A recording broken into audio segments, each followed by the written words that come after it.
சூப்பரா இருக்குது பாருங்க, எவ்வளவு கிழங்கு வந்திருக்குது அப்படின்னு சொல்லிட்டு. எல்லாம் சொன்னா நம்புற மாதிரி ஏங்க இருக்குது. கூகுள் மேப் இல்லைன்னா உன் பிள்ளைக்கு ஓட்ட தெரியாது. ஃப்ளைட் மாதிரிலாமா பலூன் செஞ்சு வைப்போம் விடுவாங்க. அடையார் 6 ரூபா. இறங்கி போயிடுவோம். ஒழுங்கா கண்ணம்மா நடக்காத உட்காரு. நாங்களே போயிட்டு வரோம்னாலும் விட மாட்டோம். ஒரு குட்டி யானையிலேயே ஏறிட்டு போகுதுப்பா. அடடா நெய் பாருங்க ஆயிடுச்சுங்க. எல்லாருக்கும் வணக்கம். இது நம்ம காக்கை கூட்டம். இன்னைக்கு வந்து மகளிர் தினம். இன்னைக்கு முதல்ல வந்து எல்லாருக்கும் மகளிர் தின நல்வாழ்த்துக்களை சொல்லிடுறேன். மங்கையராய் பிறப்பதற்கே நல்ல மாத்தவம் செய்திட வேண்டுமடி அப்படின்னு சொன்னாரு நம்ம பாரதியாரு. அதுக்கு தகுந்த மாதிரி நம்ம வந்து பெண்களா பிறக்கிறதுக்கு நம்ம பெரிய தவம் செஞ்சிருக்கணும் அப்படிங்கிறாங்க. அது உண்மைதாங்க. அது முன்னெல்லாம் வந்து ரொம்ப வந்து எந்த ஒரு வேலைக்கும் விட மாட்டாங்க. நிறைய வேலைகள் நிறைய வீட்டுக்குள்ளரே வச்சு அடைச்சு வச்சிருந்தாங்க. ஆனா இப்ப இருக்கிற காலகட்டம்லாம் அப்படி இல்லை. நம்ம ஆண்களுக்கு இணையா அதை விட மேல நம்ம வந்து எல்லா வேலைகளையுமே செய்யறோம். எல்லா துறையிலுமே நம்ம பெண்கள் வந்து இப்ப பூந்து கலக்கிட்டு இருக்காங்க. அதுக்காகவே நம்ம இந்த மகளிர் தினத்தை ரொம்ப சந்தோஷமா நம்ம வந்து கொண்டாடணும் நம்ம. சரிங்களா?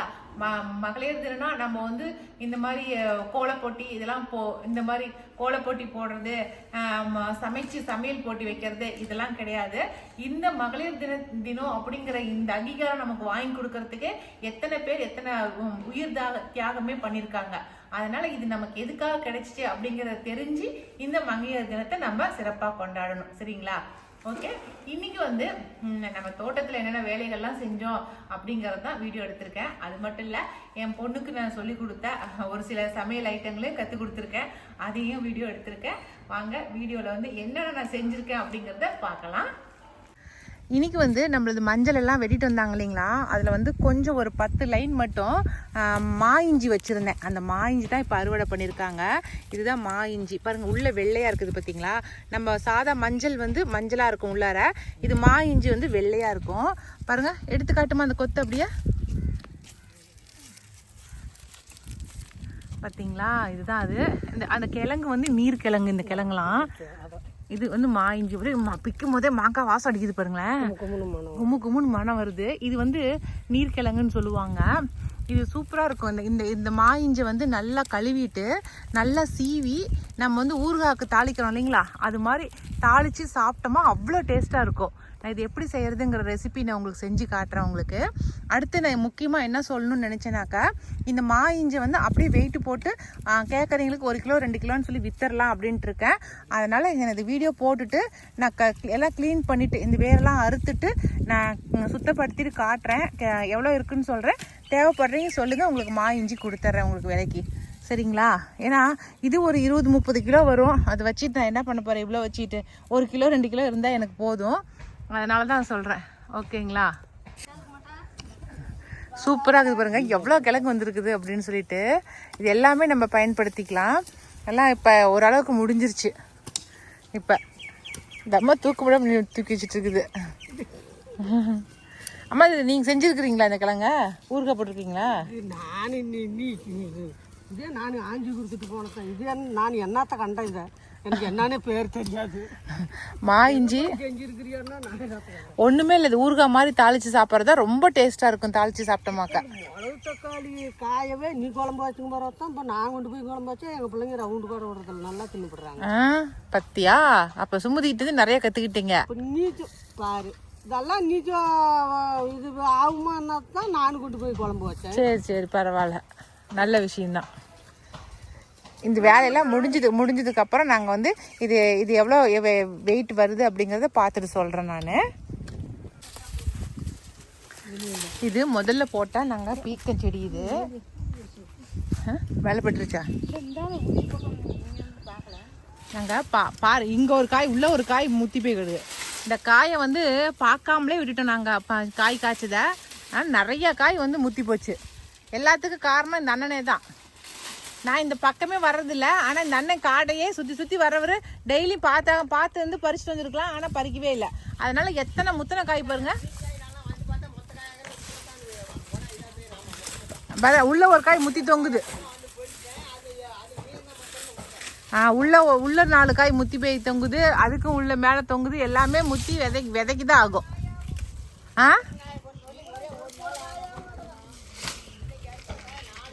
அது விதைதாம்மா. ஆ மேலே இருக்குது பாருமா ஒரு காய். அது காஞ்சி போய்க்குது பாரு. இல்லைம்மா அதுக்கு மேலே இருக்குது பாரு. இந்த அங்கே இருக்குது பாருங்க. இந்த அங்கே ஒன்று இருக்குது பாருங்க. எனக்கு தெரிஞ்சு இந்த பந்தல வீட்டுக்கு பக்கமாக போட்டுக்கிட்டோமா தான் நம்ம டெய்லியும் பார்ப்போங்கண்ணா. இந்த பந்தல தூரமாக போட்டதுனால தான் நம்ம பார்க்கறதில்ல.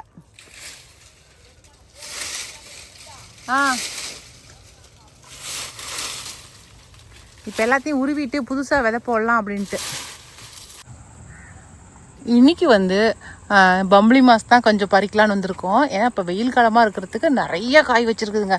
பாருங்க இந்த சைடு காய் நல்லா பாருங்க, இந்த சைடு காய், இங்கே காய், நிறைய காய் வச்சுருக்குது இந்த ட்ரிப்பு. சரி இன்றைக்கி ஊருக்கு போகலான்ட்டு இருக்கேன் நாளைக்கு. சரி ஊருக்கு போனாக்கா நம்ம யார் வீட்டுக்கு போனாலும் நம்ம வீட்டில் இருக்கிற காய்களை தானே கொண்டு போவோம். அதுக்காக வேண்டி இன்றைக்கி ஊருக்கு போகும்போது காய் கொஞ்சம் பறிச்சுட்டு போகலாம் அப்படின்ட்டு இருக்கேன். அதுக்கு தான் பறித்து வச்சுட்ருக்கேன். என்னென்ன பறிச்சிருக்கேன் அப்படின்னாக்கா சப்போட்டா, ஸ்டார் ஃப்ரூட்டு, அதுக்கப்புறம் நம்ம பம்பளி மாஸு. அதுலேயும் வச்சுருவீங்களாண்ணா? அதுக்கு மேலே ஒன்று வச்சுருண்ணா. அதை சூப்பர். அதெல்லாம் இப்போ பழுத்தே கீழே விழுந்துருச்சு. ஓகே. இன்னைக்கு வந்து நாங்கள் சென்னை ட்ரிப்பு வந்திருக்கோம். இந்த வருஷா பண்ணை பார்த்துட்டு போகலாம் அப்படின்ட்டு. எப்பவும் வண்டியே ஓடிட்டு இருக்கிற நம்ம ஐயனார் தம்பி இன்னைக்கு பேக் சீட்டில் உட்காந்துட்டு வர்றாரு. ஏன்னா இன்னைக்கு டிரைவர் சீட்டை வருஷா பொண்ணு பிடிச்சிட்டாங்க. ஏன்னா நமக்கு சென்னையில் லோக்கலில் ஓட்டுறதுக்குலாம் தெரியாது. அதனால இவன் இங்கேயே இருக்கிறா இல்லைங்களா, அதனால அவன் நல்லா ஓட்டிட்டு போவா. எங்கெங்க எந்தெந்த இடம் எங்கெங்கன்னு தெரியுங்கிறதுனால இன்னைக்கு வருஷா கூடயே நாங்கள்லாம் போக ஆரம்பிச்சிட்டோம். இன்னைக்கு சென்னையில் எதுவும் சுற்றி பார்க்கறதுக்குலாம் வரல, சும்மா வந்து வருஷா பார்த்துட்டு போகலாம் அப்படிங்கிறதுக்காக வந்தோம். எல்லாம் சொன்னா நம்புற மாதிரியாங்க இருக்குது. கூகுள் மேப் இல்லைன்னா உன் பிள்ளைக்கு ஓட்ட தெரியாது. உங்களுக்கு இந்த இடம் என்னன்னு தெரியுமா? போரூர். இது நீங்க வந்துட்டு மெடிக்கல் காலேஜ் இங்க தான் இருக்குது போரூர்ல. எங்களுக்கு தெரியாதா? இன்னும் கொஞ்சம் முன்னாடி போனா ராமாவூர் தோட்டங்குது. சரி அவரே வந்து ஓட்ட சொல்லுமா? 1 மணி நேரம் டிராபிக் நிறைய இருங்க. நம்ம ஏங்க ஓடிட்டு சிரமம் போட்டோம். அதெல்லாம் தம்பி நைட் எல்லாம் ஓடிட்டு வந்தான். அவன் தூங்கட்டும், அவன் ரெஸ்ட் இருக்கட்டும் அப்படின்னு அவனை ஓட்ட வேணாம் அப்படின்னு அப்படிதான். அதை விட்டுட்டு உம்பளைக்கு தான் எல்லாம் தெரியும். நாங்க 10 வருஷமா டிரைவர் ஆகிற தம்பி ஒண்ணும் தெரியாதுன்னு அவமானப்படுத்துற மாதிரி இருக்குது. அவனுக்கு ஒண்ணும் தெரியாதுலாம் சொல்லிங்க. சிட்டிக்குள்ளார அவன் ஓட்டிட்டு போட்டோம். அவன் ஓட்டி பழகிட்டே இருக்கிற, இங்கேயே ஓட்டிக்கிறாள, அதனால அவன் ஓட்டட்டும் அப்படின்னு சொல்றேன். மத்தபடி அவனுக்கு ஓட்ட தெரியாது நான் சொல்லலையே. அவன் கம்முன்னு கூட நீங்களே தூக்கி கொடுத்துருவீங்களா, அவன்கிட்ட சொல்லி கொடுப்பீங்களா இருக்குது. அப்பா சாமி. அதனால ஏதோ ஒரு ஹோட்டல் வந்து மத்தியானம் லஞ்சுக்கு பார்த்து வச்சிருக்காலாம். அந்த ஹோட்டல்ல போய் சாப்பிட போறோம். இன்னைக்கு வந்து நாங்க சென்னையில வந்து நாங்க ரம்யா வீட்டுல தான் வந்து தங்கி இருக்கோம். ரம்யா பொண்ணு வந்து எனக்கு வந்து சப்ஸ்கிரைபரா தான் எனக்கு அறிமுகம். ஆனா வந்து இப்ப ரிலேஷன் ஆயிட்டா எங்களுக்கு. எங்க ஊருக்கார பொண்ணு நம்ம மேச்சேரி பக்கத்துல தாங்க இருக்காங்க. அதனால வந்து நம்ம வீடியோ பார்த்துட்டு நம்ம சப்ஸ்கிரைபரா தான் நம்ம வீட்டுக்கு வந்தாங்க. ஆனா இப்போ வந்து ரொம்ப போய் எங்க வீட்டுல தங்குற அளவுக்கு, அவங்க எங்க வீட்டுக்கு வர அளவுக்கு ரொம்ப ரிலேஷன் ஆயிட்டோம். இன்னைக்கு ரொம்ப நாளா கேட்டுட்டே இருந்தா வாங்கக்கான்னு. அப்புறம் இன்னைக்கு வந்து அவங்க வீட்டுக்கு போயிட்டு காலையில் நேரமா வந்தோம் நாங்க சென்னைக்கு. அதனால நேரா வந்து அவங்க வீட்டுக்கு போயிட்டு அவங்க வீட்டுல டிஃபன் எல்லாம் சாப்பிட்டு இப்ப ஃப்ரெஷ் அப் ஆயிட்டு இப்ப நாங்க வெளில வந்திருக்கோம். இன்னும் அடுத்த ட்ரிப் அவங்க வீட்டுல இருந்து அவங்க நாங்க எல்லாம் சேர்ந்து மகாபலிபுரம் போலான்னு பிளான் பண்ணிருக்கோம். ஓகேங்களா? இப்ப நம்ம சென்னையில என்ன பண்றோங்கிறத பாத்திரலாம். ஒரு குட்டியானையிலேயே ஏறிட்டு போகுதுப்பா. அடடா ஆச்சரியக்குறி. நம்ம பார்த்திபன் சார் ஒரு குட்டியான வண்டியே ஓட்டுது. அது ஒரு திமிங்கலமும் ஒரு இப்பா போட்ட மாசம் உட்காந்துட்டு சிரிக்குது. இந்த மாதிரி பாடி ஷேம் பண்ணாதீங்க. அது எவ்வளவு பெரிய ஹாபிட், பேட் ஹாபிட் தெரியுமா? இவர் மேல நான் கேஸ். அழகா இருக்குது யானை, சூப்பரா இருக்குது. எனக்கு அழகு குட்டியான உண்மையான யானை உட்காந்து போற மாதிரி இருக்குது இல்லைங்க. யானை எல்லாம் அப்படி கொண்டு வரக்கூடாதுன்ட்டாங்க, அதனால அப்படி பண்றாங்க. உண்மையான யானை கொண்டு வரக்கூடாதுன்ட்டாங்களா? ஏங்க இப்படியே கார்லயே கூட்டிட்டு போய் காட்டிட்டு இருக்கீங்க. இப்படிதான் வந்து எங்க தாத்தா கூட்டு போவாரு. இப்படிதான் எங்க டெல்லியில என்ன பண்ணாரு தெரியுமா? இதுதான் ரெட் ஃபோர்ட், இதுதான் தாஜ்மஹால் போற வழி நீ அதுலயே போய் பாத்துக்கோ அப்படின்ட்டு இதுதான்ப்பா இது ரெட் ஃபோர்ட் இப்படியே பாருப்பா ஜன்னல இறக்கி அந்த நீலமா ஒண்ணு இருக்குல்ல அது என்னது குதுப் மினார். குதுப் மினார் தான். அதெல்லாம் காட்டவே இல்ல ஜன்னல் இறக்கியே தான் பார்த்தேன் நான். ஜன்னல்லே பாருப்பா யாருப்பா அவ்வளவு தூரம் போயிட்டு வருது கண்ணம்மா நடக்காத உட்காரு தாத்தா நாங்களே போயிட்டு வரோம்னாலும் விட மாட்டோம். அதே போல மகனும் வந்து இதான் பாரு காந்தி மண்டபம் இதான் காமராஜர் நல்லடக்கம் பண்ண மண்டபம் அப்படிங்கிறாரு இல்ல வருஷா. கொஞ்சம் கூட மாற்றம் இல்லாம அவங்க தாத்தனோட ட்ரெயின் எடுத்து அவதான் கார் ஓட்டி உனக்கு காட்டி கூட்டு போறான். என்ன சொல்றீங்களா படுப்பாவீங்களா நீங்க அவளுது ரோடு ஓட்டி பழகின ரோடு வேணா சுத்தி பார்க்கணும்னா சொல்லுங்க. ஓட்டி பழகின அடுத்து கிண்டி பார்க் இருக்கு பக்கத்துல அங்க சூப்பரா இருக்கும். கிண்டி பார்க் அங்க ஏன் இந்த மொட்டை வெயில கிண்டி பார்க்க போய் என்ன பண்ண ஐஐடி பாத்தீங்களா? பாக்கலையே. ஐஐடி அதான் பெரிய சென்னை இன்ஸ்டிடியூட் அதுக்குள்ள ஃபுல்லா மானு எல்லாமே சூப்பரா இருக்கும் அங்க. மினி ஊரே உள்ள வச்சிருக்காங்க. ஐஐடி எம்ஐடி இவங்க நான் ரூம் காட்றேன். ஃளைட் போகுது அங்க ஒரு ஃளைட் போகுது அங்க பார்த்தனா ஏரோப்ளேன் பாலத்துல இருந்து ஏரோப்ளேன் பாரு ஃளைட் பலூன் இல்ல ஏரோப்ளேன் தான். அது ஃளைட் பலூன். ஐயோ பலூனா என்னங்க இது? என்ன க்ளோஸ் அப் பண்ணலாம்னு பார்க்கற கண்ணு தெரிய மாட்டேங்குது. தெரியுது. ஏங்க பலூனா ஃளைட்டான்னு பார்த்து சொல்லுங்க. அதே இடத்துல தான் நிக்குது. ஆமாங்க அதே நிக்குதுங்க. அடி கடவுளே ஃளைட் மாதிரிலாமா பலூன் செஞ்சு விடுவாங்க? மட்டமா தானங்க பலூன் செஞ்சு விடுவாங்க. வெளிநாட்டுல எல்லாம் பலூன் ஃபெஸ்டிவல்னு இருக்கு. உலகத்துல என்னென்ன பொம்மை இருக்கோ எல்லா பொம்மையிலயும் பலூன் செஞ்சு பெருசா நிக்க விடுவாங்க. எங்கடி அடையாறு ஆத்தா கட்டுறேன்னு வந்துச்சுதோ இதான் இந்த பிரிட்ஜ் தான் ஆறு. அடையாறு ஆறுபா. இறங்கி போய் பார்த்துட்டியா? இறங்கி போயிருப்பா ஒழுங்கா ஏய் போ ஒழுங்காவா. பத்தியா எங்க அப்பாவோட இது காட்டுறது சொன்னா நம்மள சொல்றது அடையாறு ஆறு. இது இந்த தண்ணி எங்க யாழ குடி தண்ணியா போகுதா? அடையாறு ஆறு பாருங்க எவ்வளவு பெருசு இருக்குதுன்னு சொல்லிட்டு நான் இன்னைக்குதான் ஃபர்ஸ்ட் டைம் பாக்குறேன். பாப்பா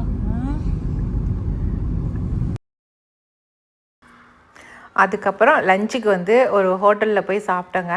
ஏன்னா இப்போ வந்து நாங்கள் சைவம் தானே சாப்பிட்ணும். நாங்கள் மட்டும் இல்லை பிள்ளைங்களுக்குமே சைவம் தான் வாங்கி கொடுத்தோம். அதனால தான் சைவ கடைக்கே கூட்டிகிட்டு போனேன். எனக்கு வருஷம் நான்வெஜ் சாப்பிட்றலான்னு பிளான் பண்ணால் நம்ம பூஜையில் இருக்கோம் இல்லைங்களா குலதெய்வம் பூஜையில். அதனால் நான்வெஜ் கிடையாதுன்னு சொல்லிட்டு சைவ சாப்பாடே வாங்கி சாப்பிட்டுக்கிட்டோம். சாப்பிட்டுட்டு கொஞ்சம் நேரம் பேசிகிட்டு இருந்துட்டு அதுக்கப்புறம் நாங்கள் சென்னையிலேருந்து கிளம்பிட்டோம். ஒரே நாள் தாங்க காலையில் போயிட்டு சாயந்தரம்லாம் வந்துட்டோம். ஆக்கா இங்கே தான் திரிதான். கீரி இப்போ இதான் ரோட்லேயே கீரி பறக்குது. கீரி போகுது. நம்ம ஊரில் கூட ஓடிடுச்சு வந்துச்சு.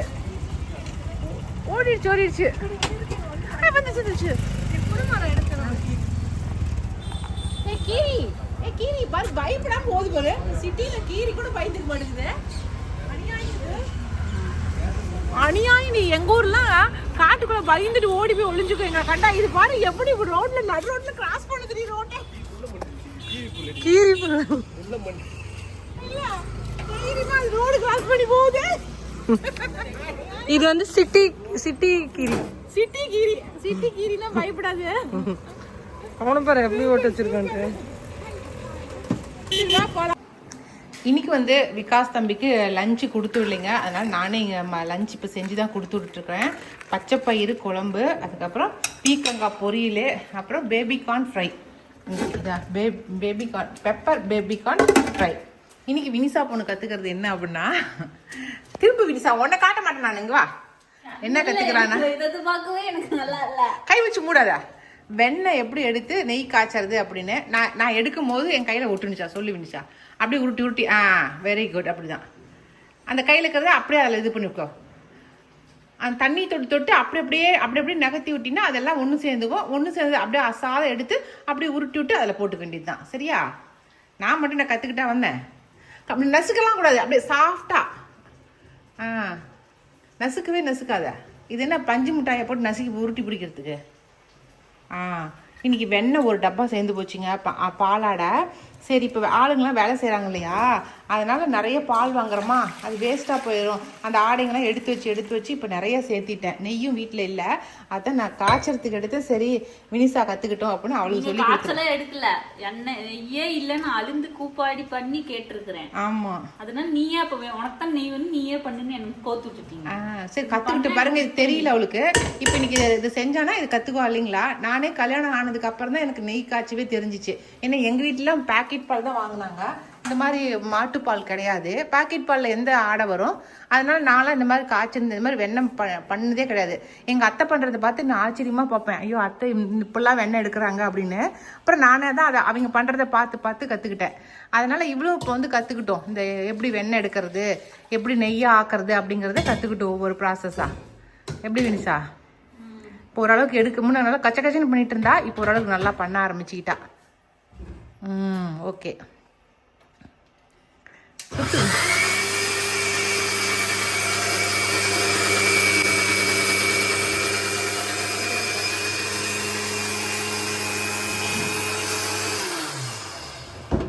இதில் ஊத்துறியா? இப்போ பார்க்குறீங்களா வெண்ணெய்? அங்கே வெண்ணெய் வந்துருச்சு.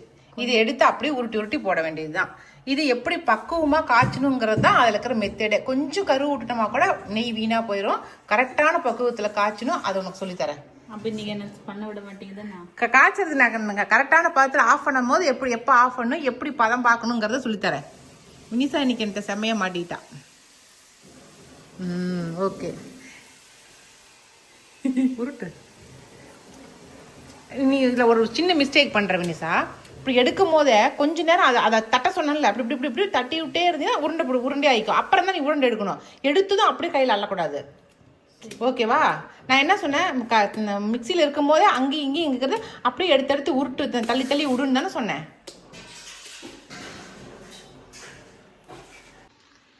இப்போ வந்து நாங்கள் அந்த நெய் வந்து வெண்ணெய் உருக்கணும் இல்லைங்களா, அதை வந்து இப்போ எடுத்து அடுப்பில் வச்சுட்டேன். இது அவளுக்கு தான் பதம் எப்படின்னு சொல்லி செஞ்சு காட்டணும் அப்படின்ட்டு இருக்கிறேன். கொஞ்சம் நேரம் அப்படியே கொதி வரட்டும், கடைசியாக பதம் வரும்போது காட்டலாம் அவளுக்கு. இங்கே வந்து இன்றைக்கி வந்து முருங்கைப்பூ வந்து பொரியல் பண்ணுறேன். இப்போ முருங்கைப்பூ நிறைய பூத்துருக்குதுங்க, அதனால் நம்ம முருங்கைப்பூவை பொரியல் பண்ணிடலான்னு. முருங்கைப்பூ கூட கொஞ்சம் முருங்கைத்தலை, அதுக்கப்புறமேட்டு வந்து இது போட்டிருக்கேன், கொள்ளு போட்டிருக்கேன், வேக வச்ச கொள்ளு போட்டிருக்கேன். இது மூணுமே நல்லா அயன் சத்து. அதுக்காக இந்த டைமில் நம்ம எடுத்து இது இந்த பொரியல் பண்ணி கொடுத்தோமா குழந்தைங்களுக்கு ரொம்ப சத்தான பொருள். அது இல்லாமல் வந்து ஒரு பாக்கியராஜ் சீக்ரெட் சொல்கிறேன் நான். அவர் வந்து முருங்கைக்காய் குழம்பு, முருங்கைக்காய் பொரியல் எல்லாம் செய்வார் இல்லைங்களா. அது வந்து எதுக்காகனாக்கா அதிகப்படியான விந்தணுக்களை உற்பத்தி பண்ணும் இந்த முருங்கை பூவை சாப்பிட்டோமாக்க. அதுக்காக தான் முருங்கைப்பூ வந்து பசங்களுக்கு அதிகமாக கொடுக்கறது. சரிங்களா? அதனால் பூக்கிற சமயத்தில் இந்த சமயத்தில் பொரியல் பண்ணி கொடுங்க குழந்தைங்களுக்கு. நெய் இப்போ என்ன ஆயிடுச்சுங்க, இன்னைக்கு எடுத்து வச்சுருந்தீங்களா அந்த நெய்யை வந்து அப்படியே அதில் இருக்கிற தண்ணியெலாம் வடிச்சிட்டு அப்படியே பாத்திரத்தில் வச்சுட்டேன். அப்படியே வச்சாச்சு. அப்படியே இப்படி கொதிச்சுட்டே வரும். கொதிச்சுட்டு போய் எப்படி வந்து சலசலன்னு சத்தம் கேட்குதா? இது வந்து இது மட்டும்தான் நம்ம பக்கத்துலேயே இருந்து காய்ச்சணும். இல்லாட்டினா கலர் மாறிடுச்சுன்னா டேஸ்ட்டும் மாறிடும், நல்லாவும் இருக்குது. இப்போ நல்லாவே வர ஆரம்பிச்சிருச்சு. இது நீ எப்படி வந்து நெய் கரெக்டான பதம் கண்டுபிடிக்கிறது அப்படிங்கிறத சொல்கிறேன். இப்போ நான் இந்த தண்ணி எடுத்து எப்படின்னு இதில் விட்டு பார்த்தோமாக்கா படப்படன்னு வெடிக்கும். தண்ணி விட்டா அப்போ ஒரு சத்தமும் கேட்குறது வரும். அப்போ இன்னும் ரெடி ஆகலன்னு அர்த்தம். இதே போல் இன்னொரு மெத்தட் இருக்குது. உப்பு இருக்குது பாரு, கல்லுப்பு எடுத்து இப்படி போட்டோமாவும் இப்படி போட்டால் ஒன்றுமே சத்தம் கேட்கல பாரு. ஆனால் சத்தம் படப்படன்னு சத்தம் கேட்கும். அப்படி சத்தம் கேட்டால் கரெக்டான பதம் அப்படின்னு அர்த்தம். இப்போ சத்தம் கேட்கவே இல்லை, அப்போ இது இன்னும் கொஞ்ச நேரம் ஆகணும். இப்போ நான் கல்லுப்பு டெஸ்ட் பண்ணுறேன்னா 10 நிமிஷத்துக்கு ஒரு கொட்டி அந்த நெய்யே உப்பாயிடாது. எதுக்கு அப்படிலாம் கொட்டுறா? ஒரு ட்ரிப் பார்த்தீங்கன்னா அந்த அடியில் இருக்கிற அந்த கருப்பை வெள்ளையாக்குறது எல்லாமே இதானதுக்கு அப்புறம் தான் நல்லா இதாகிடும். அதெல்லாம் இல்லாமலே போயிடும்.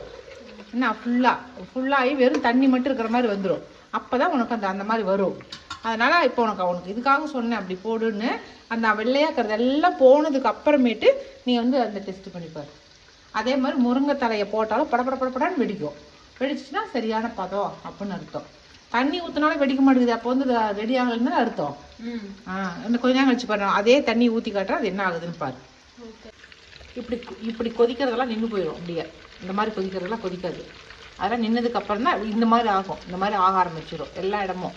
அது ஆனதுக்கப்புறம் தான் நம்ம வந்து போடணும். ஓகேவா? இப்போ கொதி அடங்கட்டும். இப்போ கொஞ்சம் தண்ணி விட்டுப்பாரு. போதும் படப்படன்னு வருதா? இந்த முருங்கை தலையும் போட்டுப்பாரு. ஒன்றுனா போடு, ஒன்று போடு. அப்போ தான் தெரியும் எனக்கு. தெரியுதா? பிடிக்குதா? அதே போல் உப்பு காட்டுறேன் பாரு. உப்பு தெரியுதா? இதெல்லாம் வந்தாக்கா கரெக்டான இது. இந்த முருங்கைத்தலை எடுத்து நம்ம அப்படியே சாப்பிட்டா நல்லாயிருக்கும். ஆஃப் பண்ணி எடுப்பேன். இதுக்கு மேலே விடக்கூடாது. அவ்வளோதான். நெய் மனம் வந்துருச்சா? அவ்வளோதான் நெய் காய்ச்சது. இப்போ நெய்யோட கலரை பாரு. கலர் பாரு அப்படியே பொன்னிறமாகவே இருக்குதா? இந்த பக்குவத்தில் காய்ச்சினா மட்டும்தான் நெய் வந்து வருதா பொன்னிறமாகுதா, கலர் மாறாமல். இப்படி தான் இருக்கணும் நெய். உப்பு நம்ம எதுக்கு போடுறதா நம்ம டேஸ்ட்டாக இருக்கும். உப்பு போட்டு சாப்பிட்றதுனால நல்லா இருக்கும். சரியா? ஓகே. இது வடிகட்ட போறீங்க? இது வடிகட்டணும். கொஞ்சம் சூடு ஆறட்டும், வடிகட்டிக்கலாம். இன்னைக்கு என்ன கற்றுக்கிட்டா? நெய் எப்படி வந்து பாலில் இருந்து ஆடை எடுத்து ஆடைய வந்து பட்டராக்கி பட்டரை வந்து நெய்யாக்குற வரைக்கும் கற்றுக்கிட்டேன். சூப்பர். இன்னொரு நாளைக்கு நான் வந்து ஆடையை மட்டும் கொடுக்குறேன், நீ வந்து நெய்யை உருக்கி கொடுத்துட்ற. Okay okay, ton. நீங்க தேங்காய் சட்னி செஞ்ச மாதிரி செஞ்சு தரட்டுமா? தேங்காய் சட்னிக்கு சக்கரை போட்டு அரைச்சு கொடுத்துக்கிற ஒரே நான் இன்சிடென்ட் சொல்றேன். எங்க அம்மாக்கு வந்து இன்னைக்கு வந்து டயர்டா இருந்துச்சு. நீ போயிட்டு விகாஸ்க்கு வந்து 3 தோசையும் தேங்காய் சட்னியும் செஞ்சு தந்துருந்தாங்க. நான் போயிட்டு தோசை முறு சூப்பரா சுட்டுட்டேன். சட்னி என்ன பண்ணேன்னா, முதல்ல வந்து அந்த எல்லா இன்கிரீடியன்ஸ் போட்டுட்டு தண்ணி ஊற்றும் போது தண்ணி எக்ஸ்ட்ரா ஊத்திட்டேன். அதுக்கு ரொம்ப தண்ணி ஆயிடுச்சு. அதனால கொஞ்சம் தேங்காய் போட்டேன். அப்புறம் கொஞ்சம் தண்ணி ஊற்றினேன். இப்போ வந்து ஒரு கன்சிஸ்டன்சி உப்பு கம்மியாக இருக்கும்ல இப்போ, அதனால டேஸ்ட் பண்ணி உப்பே இல்லை. சரி உப்பு போடலாம்னு உப்பு போட்ட பிறகு கை கொஞ்சம் ஸ்லிப் ஆகி நிறைய உப்பு ஆயிடுச்சு. கலக்கிட்டேன் வேற. இப்போ டேஸ்ட் பண்ண உப்பு ரொம்ப கச்சிச்சு. என்ன பண்றதுன்னு தெரியல. இதுக்கு மேலே தேங்காவும் போடுறதுக்கு தேங்காய் இல்லை. தண்ணி ஊற்றினாலும் மறுபடியும் இன்னும் ரொம்ப தண்ணி ஆயிடுமேன்னு சொல்லிட்டு 1 ஸ்பூன் சக்கரை போட்டு கலந்துட்டேன். ஒரே நாள் என் பையனுக்கு நான் சோறாக்கி கொடுக்கல. என் பையன் பட்ட பாடு பாருங்களேன். தோசை நல்லா சுட்டு கொடுத்துருக்கேன். அதாவது பக்கத்து பசங்களோட சட்னியில குழம்பு தொட்டுப்பான். சரி ஓகே. சரி இதுக்கு மேலே ஒன்றுனா கற்றுக்கோ. அவ்வளோதான். Okay, done. அவ்வளோதாங்க. இன்னைக்கு வீடியோ இதோட முடிஞ்சிருச்சு. இந்த வீடியோ பிடிச்சிருந்துச்சுனாக்கா லைக் பண்ணுங்க. மறக்காம எங்கள் காக்கை கூட்டத்துக்கு சப்ஸ்கிரைப் பண்ணிருங்க. இனி அடுத்த ஒரு புது வீடியோவில் சந்திக்கலாம். பாய்.